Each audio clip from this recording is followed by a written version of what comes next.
কবিতাৰ শিৰোনাম মোৰ অচিনাকি প্ৰেম কথা ইমাম হুছেইন আবৃত্তি গাৰ্গী হনুমান।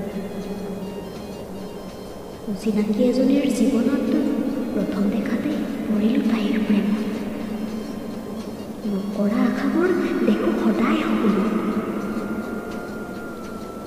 দুচকু মুদিলে ভাহি উঠে যেন তাই মোৰ আগত। বহু আশা বহু সপোন মোৰ অচিনাকি প্ৰেমত।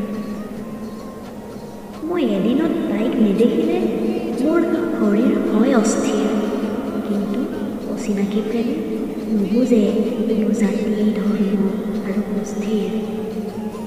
আজি বুজিও নুবুজা শিকিও নিশিকা ভাৱনাত আছে অকল অচিনাকি প্ৰেমিক প্ৰেমিকা।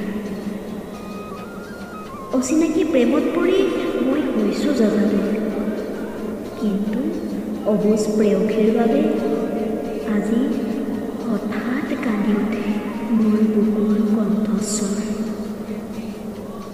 মোৰ হিয়াই তাইক নামানে, কলিজাই প্ৰেয়সীক কাষতে বিচাৰে, কিন্তু আজি অবুজ মন অশান্ত, নুবুজে আমাৰ ঘৰৰে সিদ্ধান্ত।